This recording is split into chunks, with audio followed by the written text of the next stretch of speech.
Bonjour, donc ce que je vais vous montrer à faire, c'est comment distribuer un fichier unique à chaque étudiant. Donc ce qu'on va faire, c'est qu'on va créer un document dans Word, un devoir par exemple.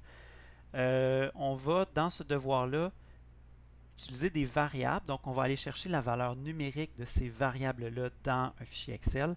On va ensuite de ça produire un document PDF pour chacun de nos étudiants. Donc, les documents PDF vont tous avoir des valeurs numériques différentes.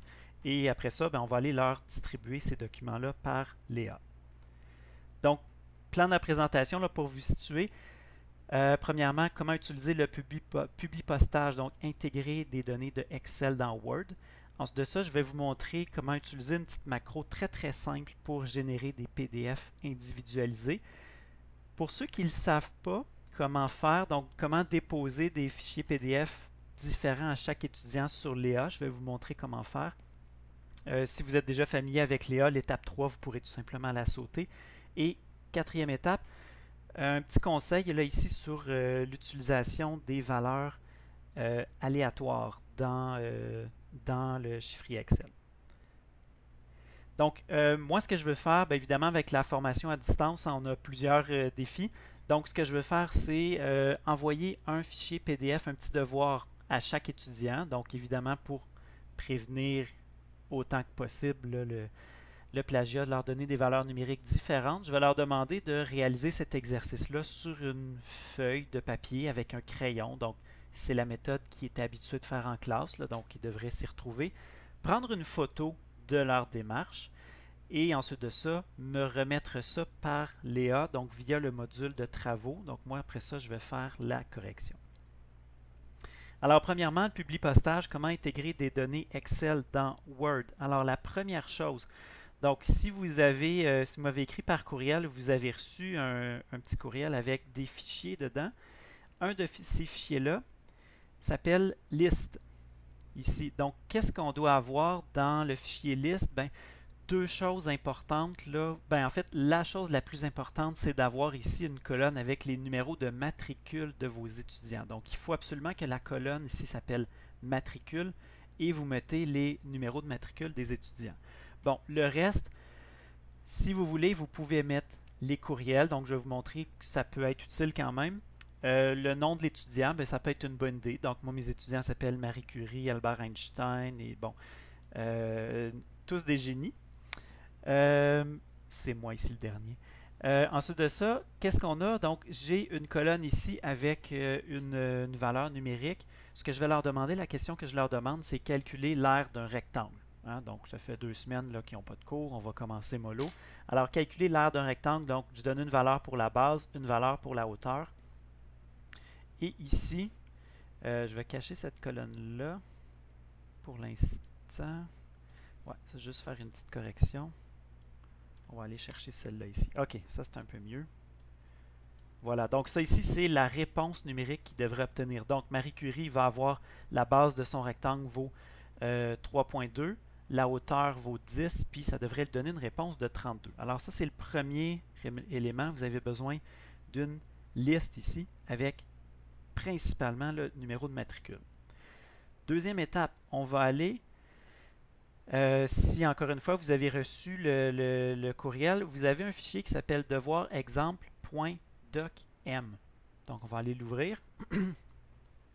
Alors c'est normal que vous avez un paquet de messages d'avertissement, là vous faites oui.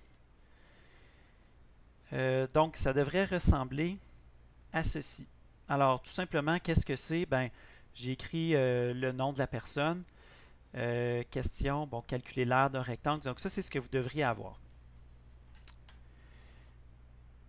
Si je vais dans Publi postage, donc l'onglet Publi postage, donc je vais vraiment tout repartir de zéro. Mettons, vous voudriez rajouter le numéro de matricule de l'étudiant là-dedans. Donc matricule. Donc on voudrait qu'on ait le numéro de matricule aussi sur la copie du devoir. Donc démarrer la fusion et le Publi postage. On va ici choisir assistant de fusion. Là j'étais rendu, je vais revenir à l'étape 1. Là. Les deux premières étapes, vous n'avez rien à faire, donc on clique sur suivant ici. Donc dès que vous cliquez tout de suite sur suivant, Ici aussi, vous cliquez sur suivant. Vraiment, l'étape importante, c'est l'étape 3. Étape 3. Donc ici, ce qu'on va faire, vous allez sélectionner dans quel fichier Excel vous allez aller chercher les valeurs numériques de vos valeurs. Donc ici, vous faites sélectionner. Donc vous allez aller dans l'emplacement où vous avez enregistré la liste. Donc elle est ici. Ouvrir la liste. Assurez-vous que la case ici est cochée.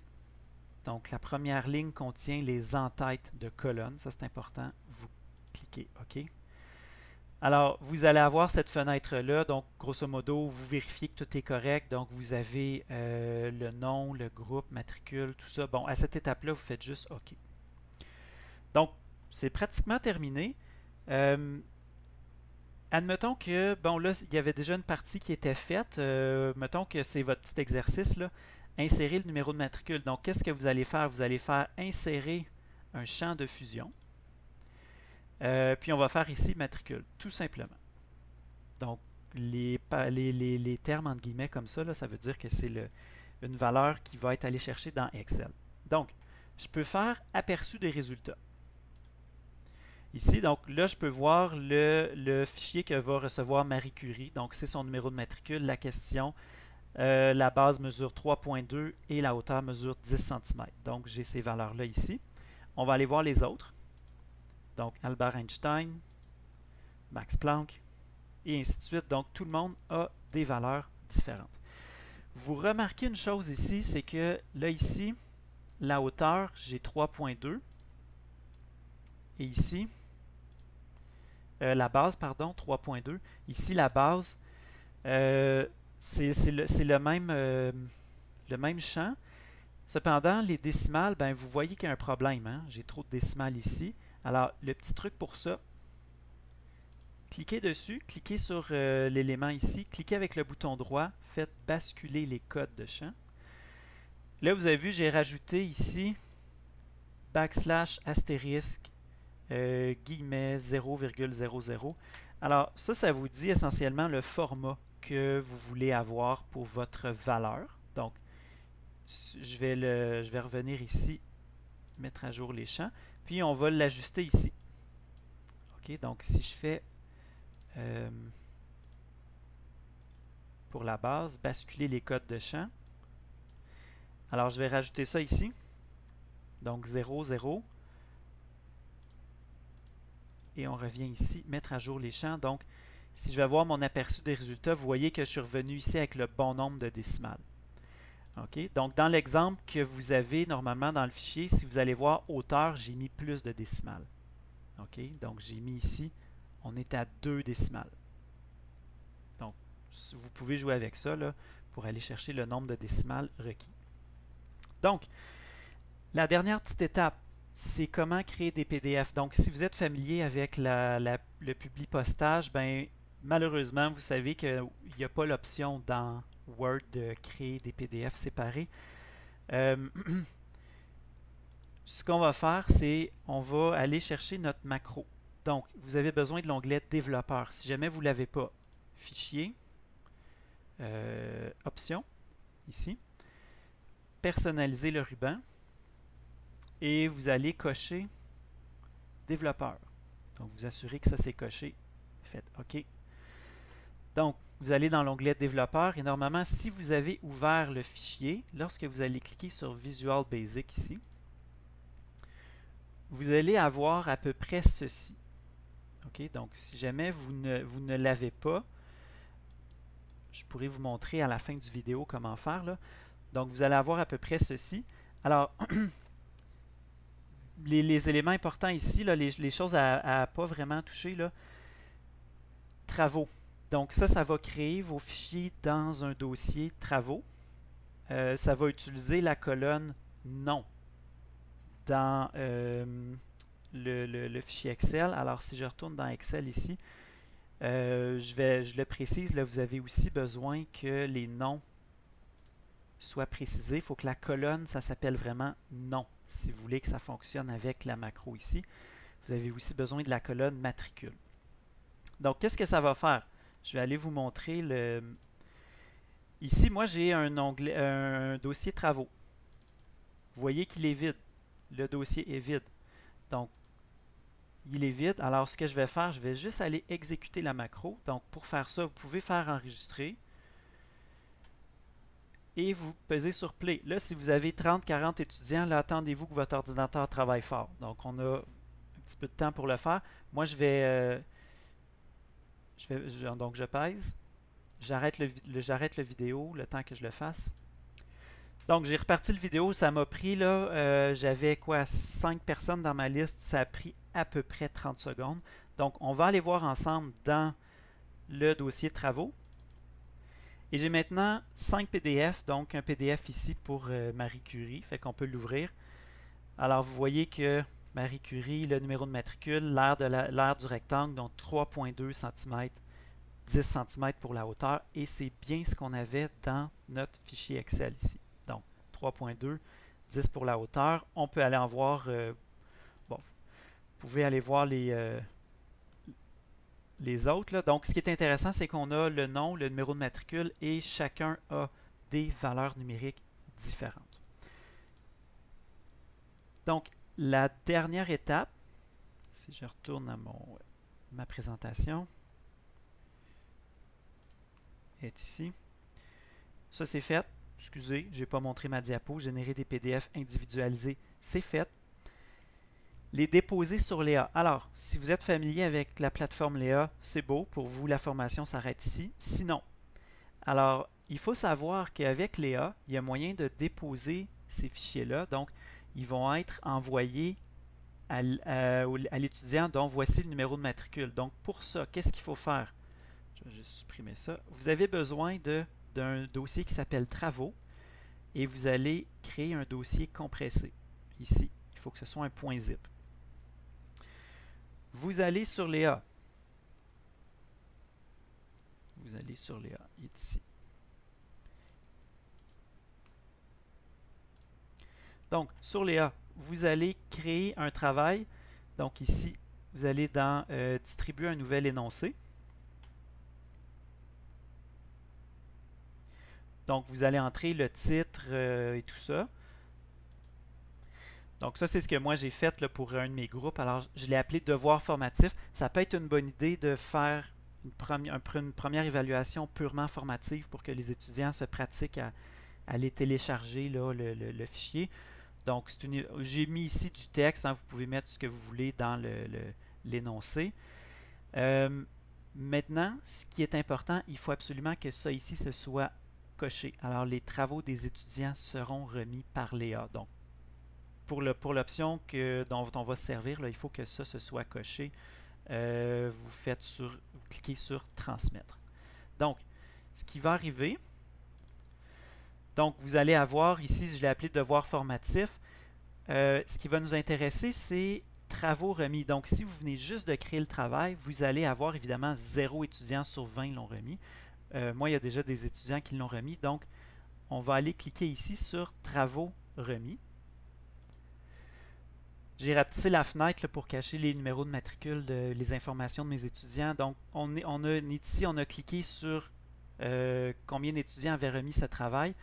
Et là, ici, ce que vous allez faire, ben, vous allez voir les instructions pour transférer les copies corrigées. Donc, vraiment, c'est l'option 3 qui va vous intéresser ici. Alors, remise de plusieurs copies corrigées lors du même téléversement.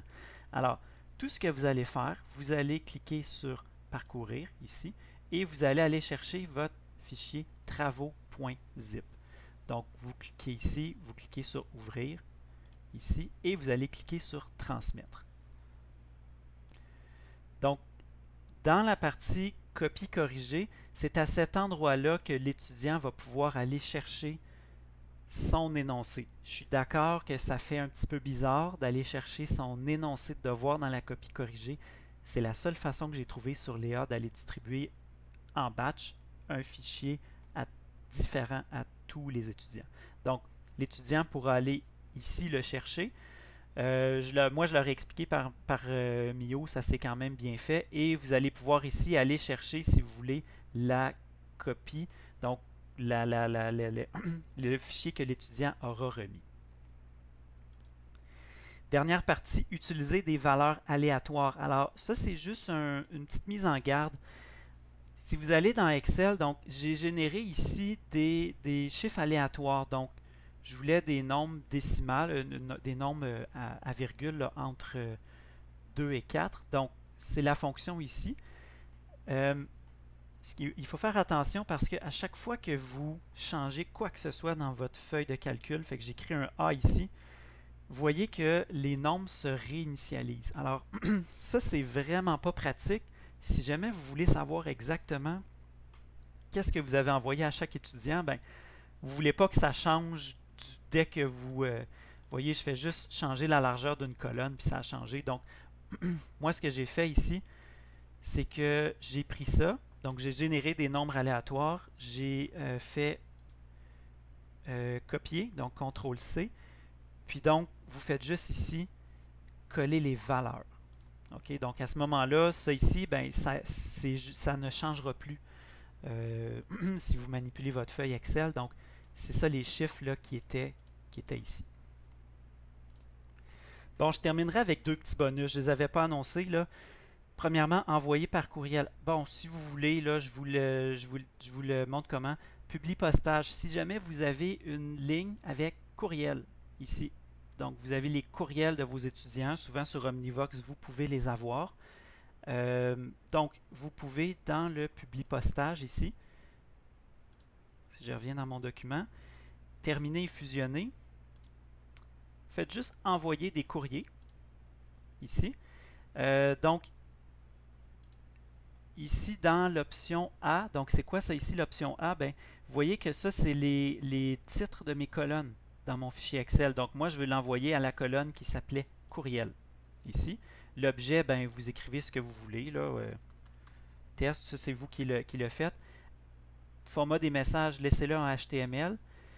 Envoyer des enregistrements, ben, vous pouvez les envoyer tous, donc tous ceux de votre liste ou seulement certaines pages. Voilà. Là, vous faites OK. Encore une fois, je vous avertis, ça va faire travailler votre ordinateur pas mal, surtout si vous avez 30 étudiants.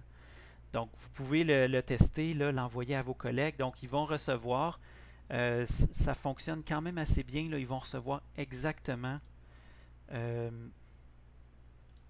ceci. Donc, même si, puis si vous faites des dessins dans Word, là, ça va quand même relativement bien s'envoyer par courriel aussi. Fait que c'est une autre option. Le dernier petit bonus, ajouter la macro dans un document Word. Bon, admettons que vous partez de zéro. Alors, vous créez un nouveau document Word.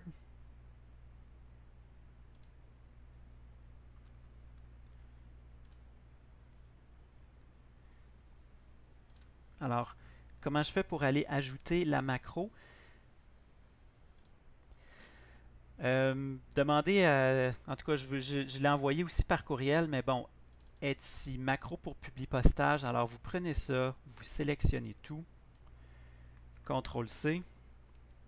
Vous allez dans votre document Word, dans l'onglet développeur, Visual Basic. Bon, il est déjà là. On va fermer lui. On va refermer ça pour vous montrer qu'est-ce que vous auriez. Donc, Visual Basic. Vous arrivez à une fenêtre comme ça. Vous cliquez sur ici, là, donc le document où on est, This Document, ça ouvre une fenêtre. Collez, tout simplement, vous enregistrez et vous faites exécuter. Il faut évidemment que vous ayez enregistré votre fichier en .docm. Hein, donc, je vous montre ici dans... ici, il faut vraiment que ce soit .docm. Donc, quand vous allez dans Fichier, Enregistrer sous, ici, Fichier, Enregistrer sous, donc vraiment, c'est .docm, prenant en charge les macros. Donc, c'est ça que vous faites. Donc, c'est tout. Si jamais vous avez des questions, ben, on finit là-dessus. Mon courriel est là, ici. Donc, écrivez-moi. Au revoir.